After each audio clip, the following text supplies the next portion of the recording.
Good afternoon, and thank you for joining us for our conversation today around the resilience and fire investments in Governor Newsom's proposed budget.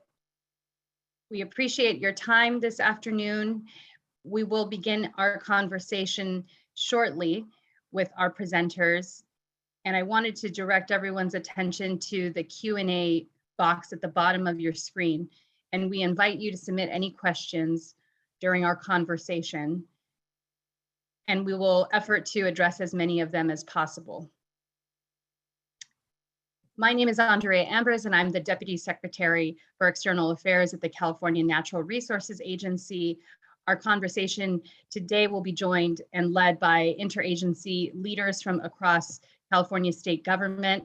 To begin our conversation, I'd like to invite and welcome and introduce Reese Williams, the Senior Advisor on Emergency Management and Preparedness in the Office of the Governor. Reese, over to you. Great, thanks, Andrea, and good afternoon. Good afternoon to everybody, and similar to Andrea said, thanks for joining this briefing and discussion on the highlights of the wildfire and emergency preparedness budget proposed within what we're calling the blueprint.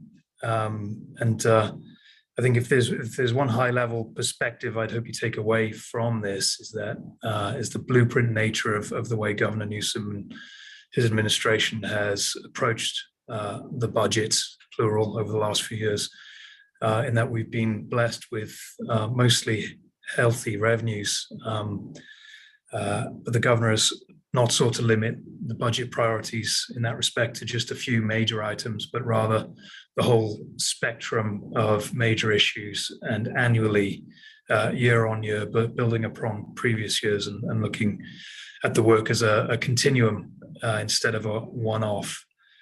The governor's approach on wildfires in particular, I think, is an appropriate illustration of that approach, in that his first budget was very much heavily oriented around personnel, equipment, hardware, technology, while planting the seeds of things to come, pun intended, particularly with regards to forest health and forest resiliency, which, as proposed in this year, is set to benefit from about 2.7 billion in investments between 2021 and 2023.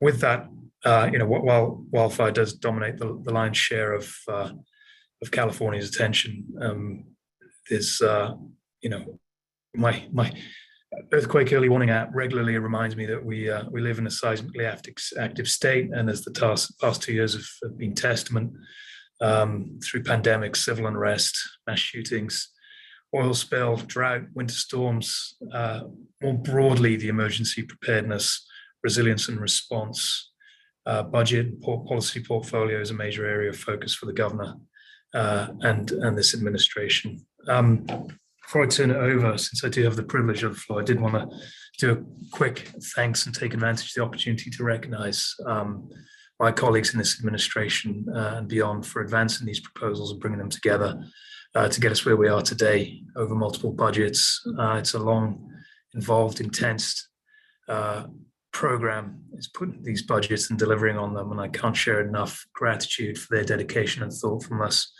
Director Giladucci and his team at OES, Secretary Crowfoot, Jessica Morse and Patrick Wright at Resources Agency, Director Garcia at CAL FIRE, and did want to do a post-retirement recognition for Director Tom Porter and Chief Deputy Director Craig Tolmie as well, who shepherded the state through some of and this administration through the most challenging wildfire environment in its history. And with that, our fullest appreciation and recognition too for the men and women within and across the fire service and emergency services more broadly.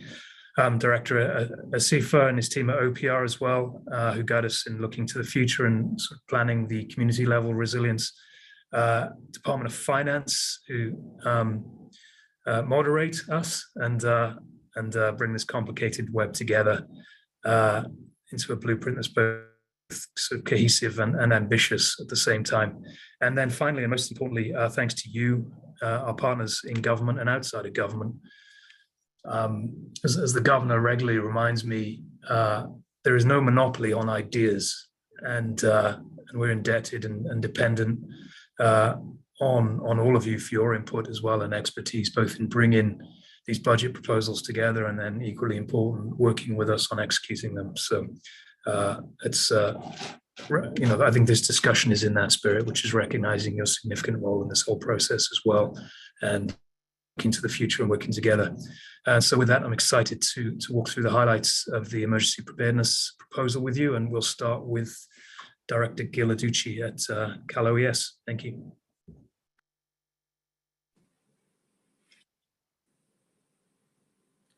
All right. Hey, thanks, Reese, and appreciate that, and good to be with you all today.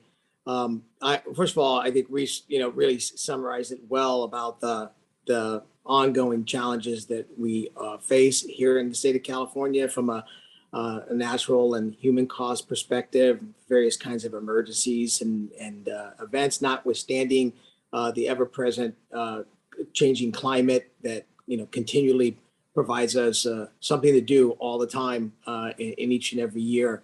And all those hazards and risks, the Office of Emergency Services serves as the state's leadership hub during these events, and that includes really coordinating the response of state and federal resources and our mutual aid assets throughout the state, throughout the regions, to ensure that we're supporting local government as necessary and being able to rapidly respond and mitigate and then recover from these ongoing events. And I may add prepare, which is a big piece of trying to build in resiliency and capacity at our local level, where we use a term, all disasters are local. It really is true. It's where communities, people live and go to church and go to school and shop, and keeping those communities as vibrant and resilient as possible is a critical component of this.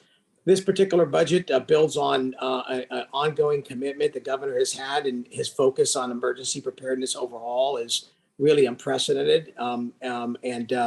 This particular budget for OES includes the ability to deal with these more frequent and often complicated and many times simultaneous emergencies and disasters that sometimes can involve one or multiple counties or regions across the state. And we've had on numerous occasions in the last couple of years, times where we've had 30 or 40 counties at the same exact time involved with some level of disaster. So this is really critical. The investments in this budget, I'll just highlight a few of them to OES, include $44 million to improve defensible space and retrofits to harden and make more resilient homes and communities against the impact of wildfire. This is an investment that provides really amplified funding from what the governor put in the budget last year, is supported by the legislature,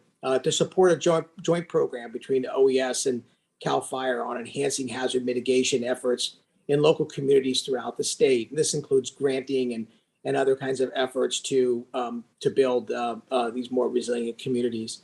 It also includes $30 million to modernize California's all-hazard response and mutual aid system through enhanced technology. This is funding that's part of an overall enhancement of technology to support emergency preparedness, response, and recovery, and would establish what we call the Fire Integrated Real-Time Intelligence System, or FireIS. This is a program that will be managed by OES in partnership with CAL FIRE. That includes specialized aircraft comprised of sophisticated sensor and analysis technology that will enhance real-time information and situation awareness. It will be available to state responders as well as California's mutual aid responders. That's our local strike teams and local governments. Those responders, those emergency managers on all hazard events, including wildfires. So it's really a broad capability to deal with all of the challenges that Reese had laid out earlier. The program will utilize a combination of high definition real-time video and data analysis, dispatched 24/7 throughout the state to provide that rapid, accurate visual situational awareness that can inform our public safety and emergency management operational area partners and tactical decision makers. A major step forward. As well, $11.2 million to enhance the OES fire and rescue mutual aid fire fleet. This is the additional engines that the state puts on top of the mutual aid system, goes out to local government, that amplifies our ability to respond throughout the state. This will enhance the capacity of the mutual aid system and meet the demands of the state's disaster response entities through replacement and sustainment of capability. And then $5.8 million to address highlighted risks and response capabilities by enhancing partnerships at the local level. This is actually building in capacity in our regional emergency management capabilities, tying in additional personnel with local governments and assisting them with planning, preparing, and then through the response, and then ultimately through the recovery. Each region of the state is unique, and these resources, which will have expertise in those regions, will be an increase in the disaster resiliency capacity for each of the counties within those regions.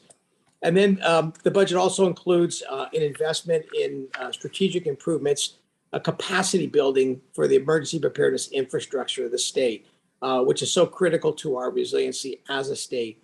These investments include a little over $17 million to enhance education and outreach operations and research and development of the California Earthquake Early Warning Program. Reese had mentioned the app he has, or he's getting notifications, and I encourage you all to download your MyShake app if you haven't done it. This is carrying on existing efforts the state has invested in, and this would increase the number of earthquake sensors that we have, the density of earthquake sensors, particularly in the rural parts of Northern California and the Sierra Nevada, in addition to the microwave telemetry project that we're working on to speed the signal dispersion that we send out. And then also we'll offer grants to community-based organizations to educate socially isolated groups and other underserved communities in the whole issue of earthquake early warning and preparedness. And $11.6 million to complete the renovation of our state's operations center. The State Operations Center at Cal OES is here in Sacramento. This is part of an overall $65.9 million investment over the next 5 years to increase, not only update the State Operations Center, but to build a new Southern California Regional Emergency Operations Center, which will allow for efficiencies and provide for coordination of emergencies in the Southern California area, but also serve as the COOP location, or the continuity of operations for Sacramento moving forward. And then finally, our Public Safety Communication Division within OES, which is responsible for the design, installation, maintenance, and repair of our statewide emergency public safety communication system, which includes our 911 delivery system and the 457 plus primary answering points. This will include a $7.5 million investment in a new federally mandated 988 suicide hotline call system to increase and ease the accessibility to provide those who need help and are considering suicide or self-harm. Those who can dial 988 will be directed to one of the existing 13 Lifeline call centers that are being developed across the state. And this is really, again, transformative and very, very helpful for our state. So that's kind of where we're at with OES part of it. And of course, we'll be engaged with our partners they're all represented here in all of the initiatives as they will be with us as we move forward. So now I'd like to pass the presentation over to Director Asifa at the California Governor's Office of Planning and Research. Sam? Great. Thank you, Mark. Hello again. I'm Sam Asifa. I'm the Director of the Governor's Office of Planning and Research, or known as OPR. OPR is the state's lead land use and planning agency, which works across multiple departments in very close coordination, including with the folks that you're hearing from today, to advance policy and implementation actions on wildfire and community resilience and adaptation, among other things. Since you'll be hearing a lot about resiliency, I just want to start first by providing a definition to what resilience is. Resilience is, quote, the ability to prepare and plan for, absorb, recover from, and more successfully adapt to adverse events, end quote, to use the National Academy of Sciences definition. So in this context, we're talking about resilience to adverse events caused by climate change, such as severe wildfires and extreme heat events. So building long-term resilience in increasingly severe wildfires, driven in part by our changing climate, requires a holistic and strategic approach that brings together a number of key elements. Three I'll name. Investments in the forest health and fire protection, as you heard from Wildfire. Emergency preparedness and response, as you also heard from Mark at OES. And land use planning, community development, and economic opportunity. These are critical elements that we need to coordinate and focus on how communities address these issues. So, for example, how communities are planned, designed, built, and maintained is a critical component to building wildfire resilience. Where we choose to build and where we choose not to build is an important component of that. As you've heard today, we're working in partnership across all levels of government and sectors to implement actions that are focused on fire-adapted communities that is consistent with the action plan developed by the Governor's Wildfire and Forest Resilience Task Force. These action plans are focused on both protecting and safeguarding our existing communities through home hardening, defensible space, and other measures, while also ensuring that new growth and land use decisions take into account appropriate measures to address the future risks posed by climate change.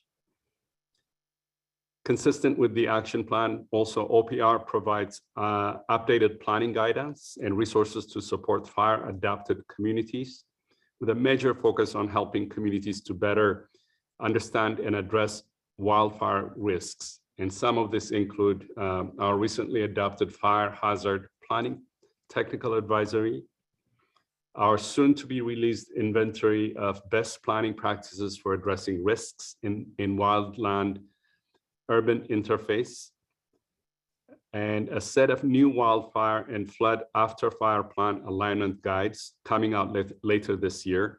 And finally, new local and regional grant programs to support climate resilience and adaptation planning. The rising frequency and severity of wildfire disasters on California communities also necessitates greater coordination between state and local partners to make disaster recovery and resilience funding more accessible to the most vulnerable communities and ensure that recovery processes build future resilience. OPR supports local wildfire resilience and recovery efforts through capacity building and support and grant funding. Through our work on long-term recovery with Cal OES, we develop resources and facilitate workshops to support local capacity building for resilient disaster recovery. And through a wildfire recovery peer learning network, we are working with wildfire impacted communities to accelerate the exchange of recovery best practices and lessons learned, as well as identify policy, funding, and capacity building, capacity barriers.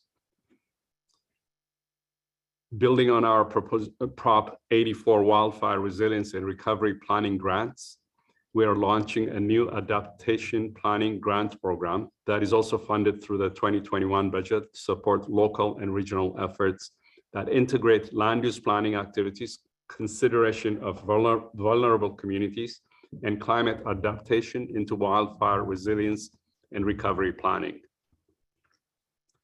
And related and no less important is recognizing that now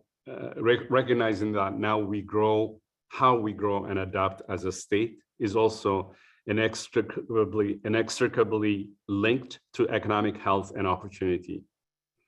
In rural and natural resource dependent regions, this requires mobilizing economic development opportunities in the forest and wood products sector that not only build economic resilience, but also ensure long-term fiscal health. What is also clear is that wildfires in California pose growing physical and economic impacts for state and local governments. For example, just this last year, wildfires destroyed at least 3,629 structures, with cumulative economic losses estimated at $45 to $55 billion. In 2020, wildfires destroyed over 10,000 structures, resulting in over $10 billion in property damage. The 2020 and 2021 wildfire seasons came at the heels of the catastrophic 2018 wildfire season, which destroyed 24,446 structures, resulting in over $28 billion in property losses and cumulative economic losses around $150 billion. A key strategy to reducing future costs is to build a thriving wood products market. To do this, California is leveraging public investments by activating private capital in support of sustainable forest management, regional economic recovery, and climate resilience. A thriving wood products market is also essential to assuring that California will achieve our ambitious climate goals, finding economic opportunities to use wood materials that would otherwise be left in the forest to decompose and release carbon, or worse, ignite and burn.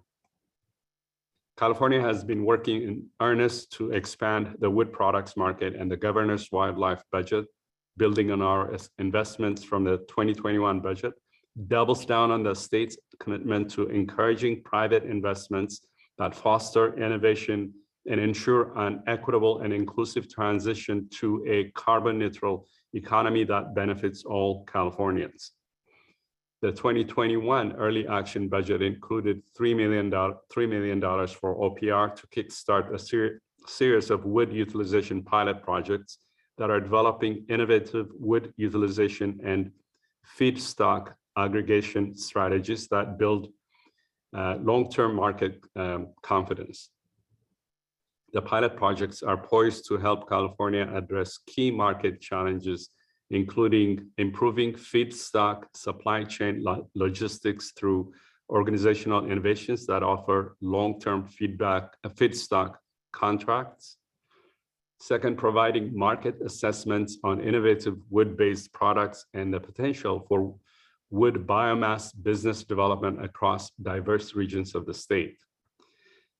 And then third, increasing feedstock aggregation on all relevant land types, including private and non-commercial land, especially where opportunity exists to produce community fire resilience benefits. And continuing to build on last year's work, this year's budget includes $4 million to support implementation of these wood utilization pilots, and may also fund another round of pilot projects across more regions of the state to expand economic opportunity and support implementation of California's ambitious climate agenda and scale a healthy and thriving forest sector.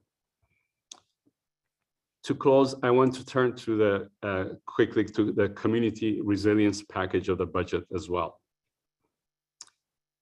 Building resilience to climate change while making a just transition to a carbon neutral economy requires investment in capacity at the local, regional, and state levels, as I also mentioned earlier. The 2021 climate budget included a multi-year climate resilience package, which included $819 million for community resilience. These investments align economic resilience with the state's climate goals, empower tribal and vulnerable communities, and support the leadership capacity of tribal, regional, and local governments and stakeholders. Of this amount, the 2022 budget includes $325 million for the second year of community resilience investments that are part of the historic agreement by the governor and legislature last year. These investments advance California's equity-driven climate agenda by investing in place-based initiatives, building community capacity, and making direct investment in implementation across all parts of the state. OPR specific investments, to just give an example, included in the package are the Transformative Climate Communities Program, which is TCC, which is located within the Strategic Growth Council under OPR. Second, the Regional Climate Collaborative Grant Program that SGC administers, Climate Adaptation and Resilience Planning Grants through OPR, and then Regional Climate Resilience Planning and Implementation Grants, again, through OPR. And then finally, the California Climate Action Corps at Cal Volunteers. Turning to the heat package now. Every corner of the state will be impacted by higher average temperatures and more frequent and severe heat waves in years and decades to come. Extreme heat is also poses profoundly disproportionate consequences for the most vulnerable among us. The 2021 budget committed about $800 million one-time general fund for over 3 years to address extreme heat. Of this amount, in the 2022 budget, approximately $175 million are dedicated to cool communities across California. This includes $100 million for urban and community forestry and urban greening at natural resources, $25 million for a new community resilience and heat program at OPR, $25 million for a new community resilience centers program at Strategic Growth Council. And then finally, $25 million for low-income weatherization program at the Department of Community Services and Development. Now, finally, the 2021 budget set aside about $300 million to support implementation of the state's updated extreme heat action plan. The draft plan was just released on Monday. It outlines a strategic and comprehensive set of state actions to adapt and build resilience to extreme heat, and was developed through extensive public engagement last year. We're soliciting public feedback on this draft action plan before it's finalized, and we're scheduling a workshop on January 24th to get more feedback on the details of the plan. And this will inform the final budget proposal for this set aside $300 million later this spring. So now I'll turn it over to my good friend and colleague, Secretary Wade Crawford of the California Natural Resources Agency. Thank you. Hey, Sam, thanks so much. It is admittedly a lot to take in, this proposed budget. Governor Newsom on Monday outlined $22 billion of new investment in activities, actions, initiatives related to climate change, both to drive down pollution, but as we're talking about here today, to build our resilience. And just a huge thanks to Mark Ghirlandaioui and Team OES.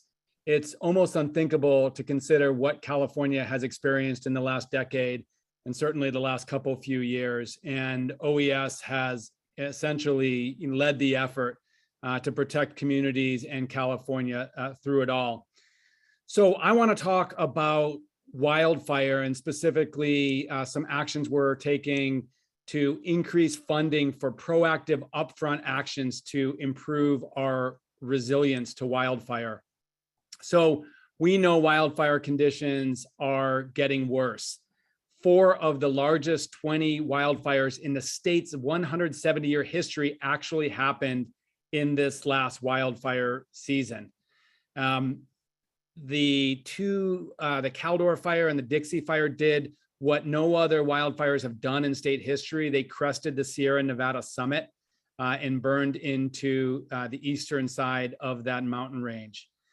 So conditions are bad and getting worse, but our interventions are getting better. Thanks to the heroism of firefighters from CAL FIRE, from our local mutual aid, federal firefighters, no civilian lives were lost in 2021 to wildfire, even as 2.5 million acres of land was burned. We saw investments, so-called resilience investments, like strategic fuel breaks around communities, protect towns like South Lake Tahoe and Pollock Pines during the Caldor fire, likely helping save those towns and the structures and the people there. So our budget, the governor's proposed budget, is all about doubling down on these investments. In just a moment, we'll hear from my colleague, Carrie Garcia at CAL FIRE, about what we're doing to continue to strengthen CAL FIRE's response capacity. I'm really proud to lead the agency that CAL FIRE is part of. I consider CAL FIRE the most sophisticated wildland firefighting force on the planet. And we're suggesting, or we're proposing, more funding to even strengthen the capacity of CAL FIRE that Carrie's going to talk about. But I'm going to talk about these so-called wildfire resilience investments. So you may remember in the last budget cycle, the governor proposing, the legislature supporting $1.5 billion of investment in these upfront proactive actions in communities like home hardening, evacuation planning, around communities like fuel breaks, and then landscape wide to support forest and landscape health. This budget announced on Monday by Governor Newsom proposes an additional $1.2 billion of investment in these types of initiatives over the next 2 years, bringing the total to $2.7 billion of investment, truly a quantum leap of investment. This $1.2 billion, as we propose it, would be allocated $482 million to build the resilience of our forests and landscapes, including direct investment for tribal governments and communities, support for private landowners to manage their forest lands, and support for state parks and fish and wildlife, those entities that manage state lands. $100 million of new funding for reforestation to help landscapes recover after wildfire. $382 million for the wildfire fuel breaks that have proven instrumental in protecting communities. Another $44 million in community hardening, a lot that will essentially leverage significantly more federal funding, we hope. $110 million for targeted regional investments. We know that building wildfire resilience has to be regionally led by our counties, our cities, our resource conservation districts, our tribal governments. And we're supporting in this proposal over $100 million to build the capacity of those regional leaders. $38 million to advance and improve our science-based management of wildfire. And then lastly, as Sam mentioned, $44 million to support the stimulation of the forest sector so we can stand up businesses, enterprises to utilize some of this small diameter, these plants that get taken down during strategic fuel breaks, for example, and turn them into economic products, creating rural jobs and creating an incentive to actually do, actually bring this out of the forest and make economic use of it. So we're really excited about this.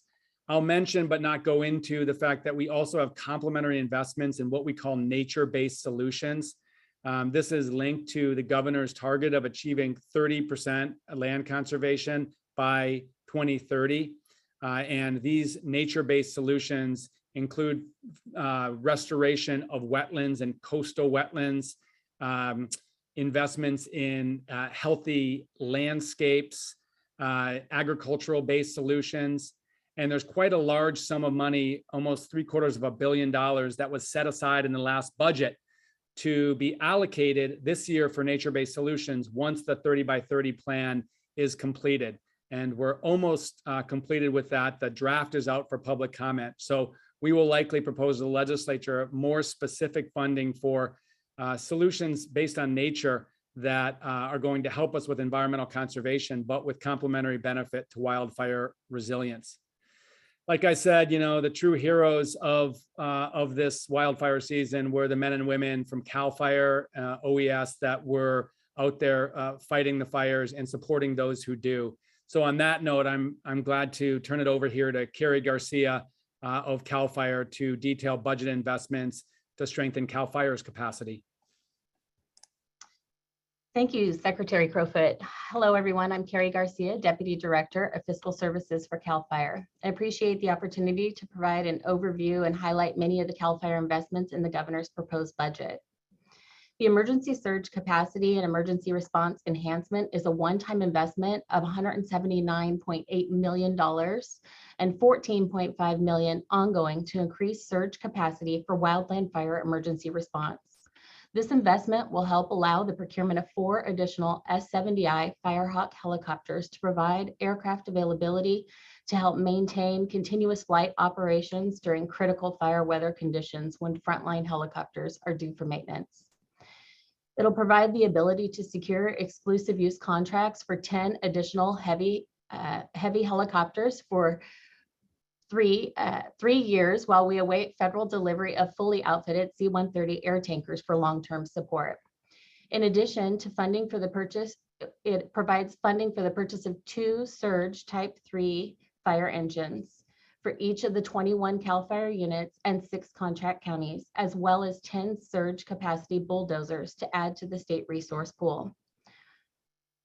In support and recognition of the heavy toll of successive exhausting wildfire seasons and ways to improve the health and wellness of the CAL FIRE firefighters, the governor's budget provides a set aside of $400 million on an ongoing basis for staffing and operational enhancements.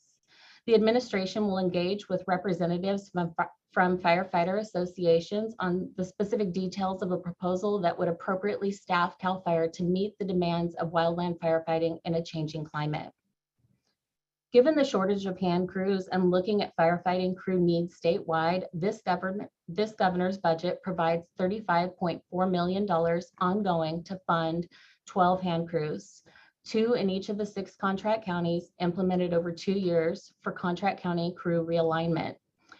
They'll be utilized for vegetation management, hazardous fuel reduction projects, and wildland fire suppression in the 6 contract counties, as well as on a statewide basis. Critical infrastructure in this proposed budget provides the continuation and addition of critical major capital outlay projects statewide, including replacement of aging fire stations, unit headquarters, and communications facilities. This is in addition to the replacement of helitack bases and improvements to air attack bases to accommodate CAL FIRE's new helicopter fleet and C-130 aircraft deployment plans. The governor's budget also provides significant investments and positions to support our CAD AVL program hardware and service refresh. This program allows command centers to continue to efficiently locate and dispatch CAL FIRE resources to emergency incidents utilizing AVL hardware and wireless services. As you heard earlier from Director Ghilarducci, we're working with our partners at Cal OES on a joint effort for Fire Integrated Real-Time Intelligence System, or FIRIS. It's an all-hazard intelligence platform. The investment in the governor's budget to this joint effort provides for an increase of $5.6 million and 20 positions to CAL FIRE. Our CAL FIRE training centers are receiving funding and ongoing amortization for one-time purchase of essential equipment required to meet existing demands and prepare the training centers for future impacts. By continuing to drive economic development of the forest sector and fire resiliency, the proposed budget through the Wildfire Resilience Package that you've heard so much about today offers CAL FIRE ongoing investments to the 21-22 budget. This includes $243 million in general fund for 22-23 fiscal year and $245 million general fund for fiscal year 23-24. Many of these dollars are designed to go to nonprofits, local jurisdictions, tribes, and small non-industrial private landowners through a variety of existing CAL FIRE programs. Examples include local assistance programs used to deliver funds to landowners immediately following catastrophic wildfire and pest events, removal of dead and dying trees, replanting native species quickly after mortality events significantly reduce the reforestation costs and reduce chance of conversion to a non-forest ecosystem type. Forest health grants for landscape scale forest restoration projects which span public and private forest lands and include a variety of treatment types, including fuel reduction, reforestation, prescribed fire reintroduction, and biomass utilization.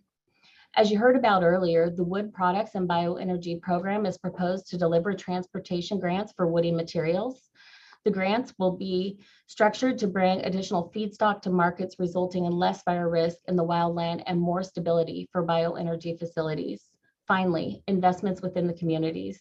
These are essential to protect our residents from all types of wildfires, including hardening homes against embers, reducing hazardous fuels around neighborhoods, creating survivable spaces, establishing defensible space around homes, and supporting local and regional efforts to create fire-adapted communities through improvements in local ordinances, emergency access routes, and other tools. Again, I thank you for the opportunity to be here today. Thank you, Carrie, and thank you so much to our directors and secretary and our senior advisor on the line. We'd like to now transition over to a question and answer period during our conversation. We have a few minutes and welcome any questions that you'd like to offer to this group to be submitted into the Q&A box at the bottom of your screen. We have a few questions, so I'll begin and again, welcome your questions along the way. Particularly first around wildfire resilience.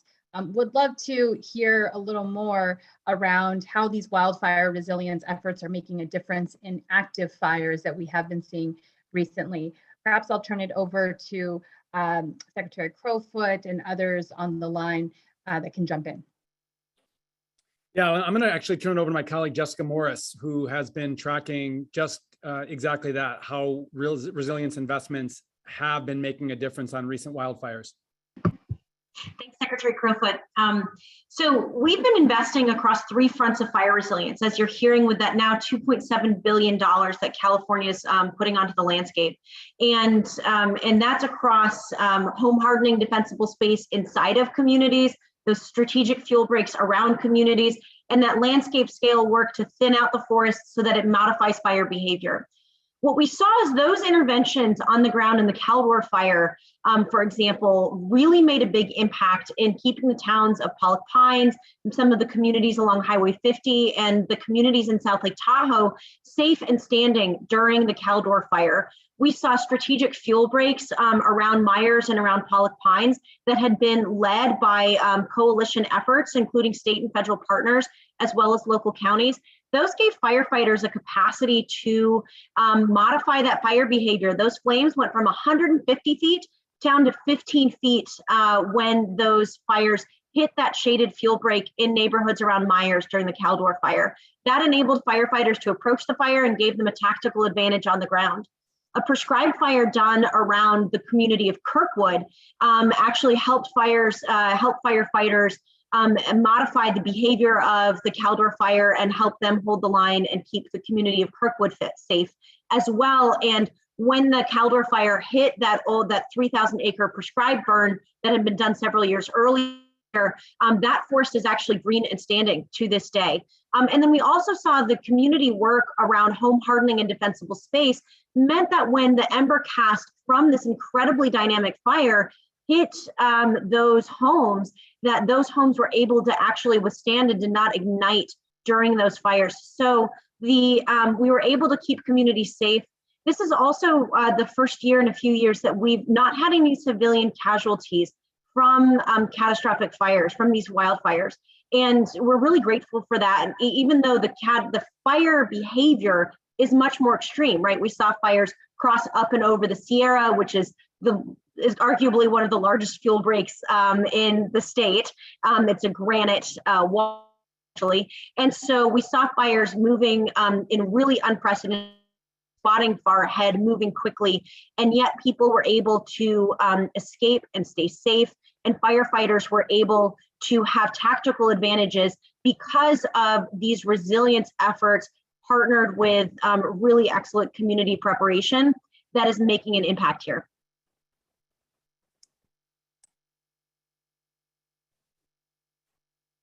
Thank you, Deputy Secretary Morris. We have another related question, just as a follow-up as well, relatedly. How much is proposed for the budget year for this year? And there was a question around being able to see the detail of the budget, and we'll be able to drop that into the chat. But for year 2 of wildfire and forest resilience, if someone can restate the amount available out of the $1.2 billion. Sure. The $1.2 billion for wildfire resilience is split over 2 years. We're trying to get to a rhythm of continuing funding. And so that's split pretty close to even, about $600 million a year. And it's important to remember that that spans almost 20 different departments and 40 programs. So this is really surging up across departments. They've been moving quickly on it. We saw the $500 million in early action money that we invested last year. Departments moved that money into projects very quickly. And so we're now hitting a steadier rhythm at a much larger scale at this taking on this fire crisis head on and getting us to a steady pace of really hitting these resilience targets. Thank you. And during the remarks a bit earlier, there were a few inquiries or a few mentions around home hardening efforts. And I would love to ask this group a question on generally, how is the state going to help homeowners with home hardening efforts? Welcome remarks from Director Asifa, Director Ghilarducci, Secretary Crowfoot, others that would like to jump in. Well, I'll just quickly say that, what is really remarkable about the 2020-2023 budget proposal by the governor is how inclusive it is and how interconnected it is across all aspects of the biggest challenges that California faces, including climate, home ownership, housing affordability, and the intersection between climate and housing specifically. So I really encourage folks to really take a look at the details. It is incredibly well coordinated across all aspects. So my short answer is there is in the package a significant focus on especially where we build, how we build, and how we maximize opportunities to build more housing, including affordable housing, while also making sure that we mitigate against the challenges of climate change. So in short, I would say there is a lot there. I can't go into detail because of the time. I'll be happy to send you more detailed information, but I really encourage you to look at how interconnected all of these issues are in the way the budget is presented. In my 30+ year career in city planning, I've never seen anything that is so well orchestrated around addressing the issues that are very, very much interconnected. It's not just a simple, let's address fire, let's address heat.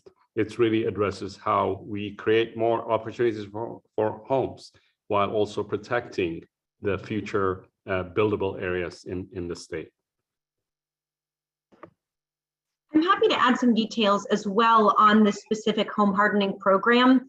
When we're talking about addressing home hardening, there's two fronts.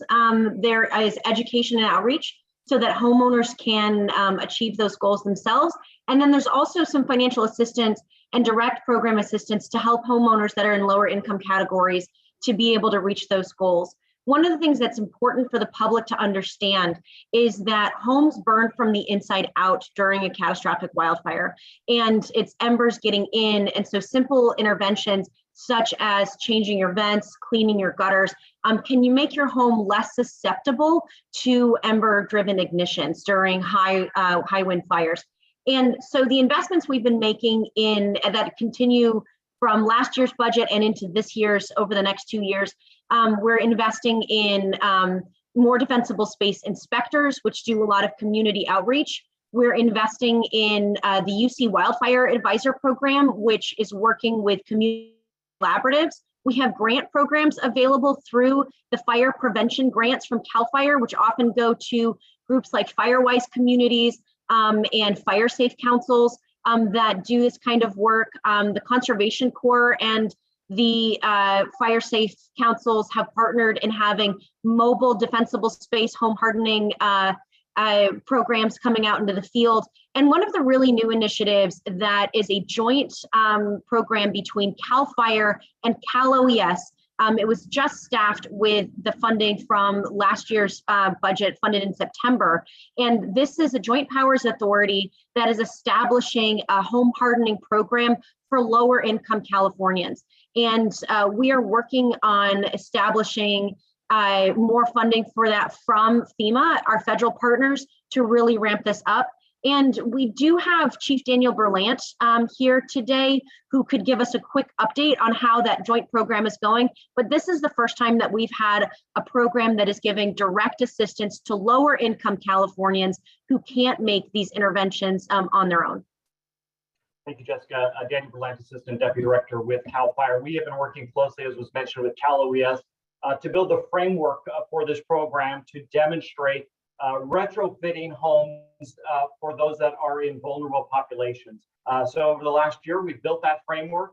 We've been working very closely with a risk-based model that got us into 3 communities. We're looking forward to the $25 million that's in this budget to augment that work.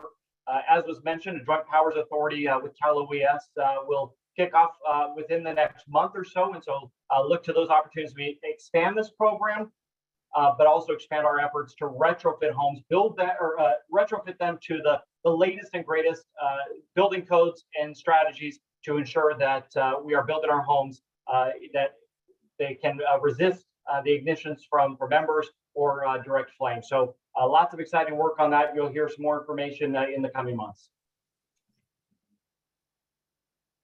Daniel, we have another question around the Wildfire Resilience Task Force and the specific proposed budget activities within the task force. Welcome colleagues to reply on that question. Andre, I want to make sure. I think Director Ghilarducci may have been had something to share before that. No, I was just actually thanks, Wade. I was just going to actually just have Tina, who oversees our mitigation division, just kind of give a little more additional. Jessica and Daniel did a great job, but particularly the partnership through our amplifying mitigation efforts in the all hazard environment and the experience that we've had with that in being able to build not just home hardening, but really community resilience. So it really is. It's a larger perspective, and it will take a engagement with our local government partners, building officials, and city councils and boards to be able to move this forward. We've already identified demonstration counties, and we're pretty, the cart's out, far out, and we're working on this pretty aggressively now. So maybe Tina, just a few more finer points on that, because I know it's very important for people. Yeah, thank you, Mark. And just appreciate to add to the great updates from Daniel and Jessica, just would emphasize that there's great examples of home hardening across all kinds of hazards. It's already happening in our communities. We intend to take the best of all of that. And really what using this opportunity and this joint agency effort, scale that and make sure that it's accessible and it's consistent, and we're really able to achieve at a community level some more protection against these devastating wildfires in the places where they haven't happened yet, and in places that they have. And just wanted to add that we have some great examples and experience to draw from. Thanks so much, Tina. And Andrea, I would just respond to that question about the task force. So our efforts on wildfire resilience are organized by the governor's Wildfire and Forest Resilience Task Force. And that's specifically focused on implementing what we consider to be a very clear action plan on how do we build our resilience to these catastrophic wildfires. We're going to continue to expand the state's response capacity once the wildfires start, but what can we do and what should we do in advance? So this task force is actually not just a state entity, it's a shared platform or coordinating body with our federal partners, the U.S. Forest Service, our local government, including our counties and rural counties, and any manner of groups across the state. And Andrea, I think you're putting in the chat that people can see a link to that action plan. And in short order, I think we're going to be able to provide how this proposed budget breaks down according to the specific priorities within that action plan. Thank you, Secretary Crowfoot. We have time for one last question, and for any of those we weren't able to address today, we very much welcome you contacting our agencies, and we'll be happy to follow up. Our last question regards the intersection of these efforts with our federal partners and how we're going to continue to work. Secretary Crowfoot just mentioned the Wildfire and Forest Resilience Action Plan, and just wanted to ask a question around the federal government funding some of these resilience efforts and also contributing to the amount that we're putting in.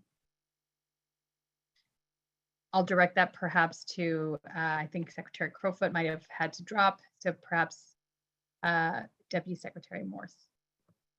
Yes, and your question is about federal funding. And so it's important to note that the federal government owns about 57% of the forested land in California, forest and wildlands. The state owns about 3% and about 40% is privately held. Most of that is with small landowners.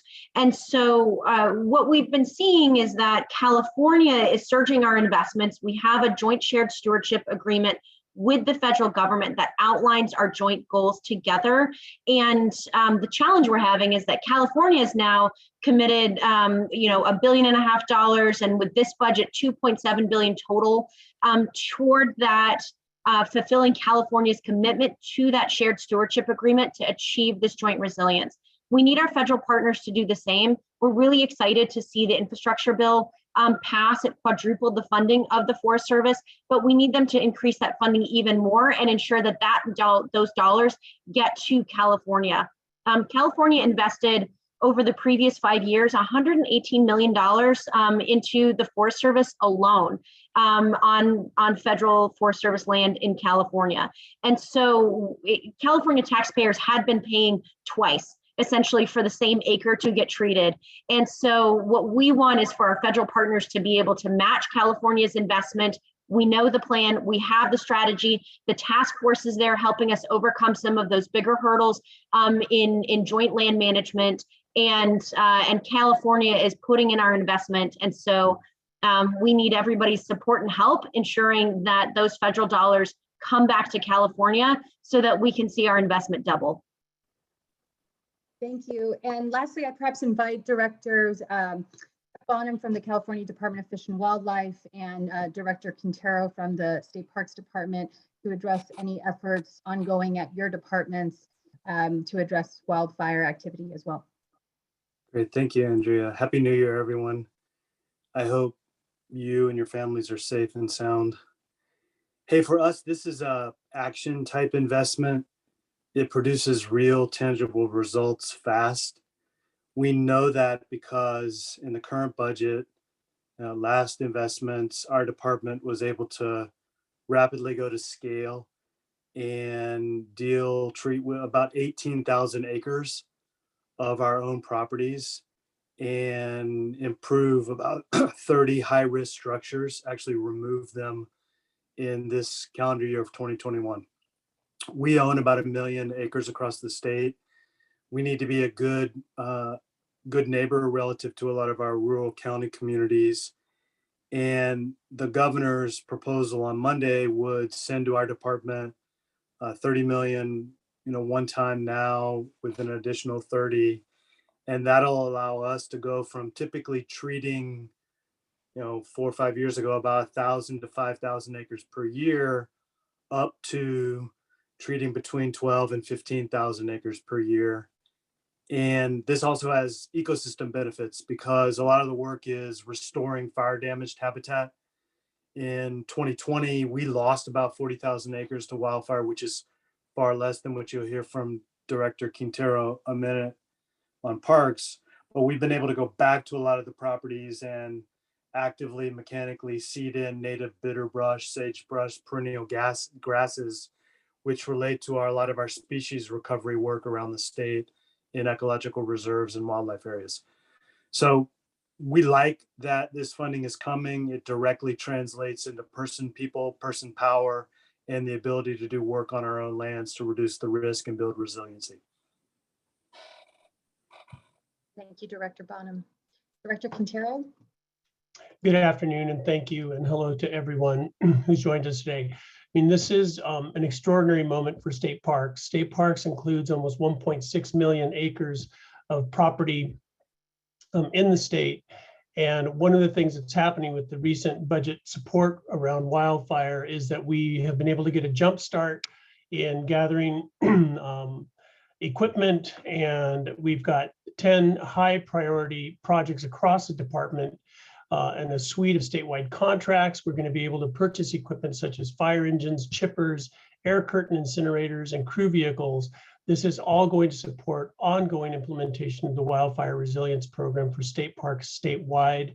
So this the first year of investment, which we received in 21, allows for some significant investments in the early planning for these projects. And all of the funds have been committed to program implementation in our districts across a 5-year spending authorization. And we're definitely emphasizing the front loading of ongoing investments, and the governor's budget and ongoing dedicated funds will build on these investments in 21 and 22. And this will continue to allow state parks to scale up wildfire resilience and forest management activities on our fire-prone wildlands across the state. It's a really exciting moment that we are looking forward. Thank you, Director Quintero. Well, we're around at time. I welcome any final remarks, Director Saito, Director Ghilarducci, others on the line. Just real quickly, the role of the California Conservation Corps. Last year we did a joint proposal with CAL FIRE, and we added 8 permanent firefighting crews in partnership with CAL FIRE. This year we're proposed to convert 6 of those seasonal firefighting crews to permanent firefighting crews in 22-23. And then we have an additional $40 million of to do fields work, $5 million in each of the next fiscal years of $5 million of SB 901, and then $15 million in 22-23 and $15 million in 23-24 to do fields work. $10 million going to the CCC and $5 million going specifically to the local conservation corps. Thank you, Director Saito. Director Ghilarducci? Yeah, thanks so much for everyone's time. And I just want to close by saying, it's a term that I like to use, one team, one fight. And I think this really shows how all of us are coming together, integrating, leveraging capabilities, phenomenal capabilities, funding, and policy coming together with a strategy to move forward to further build resiliency in our state, protect us from wildfire and other hazards, and try to get in front of this continually evolving threat. So I can't say enough about the partnerships with all the agencies and departments and the work that they do, and to all of our partners at local government and in the private sector that are working with us through these challenges. So just want to thank you all for today.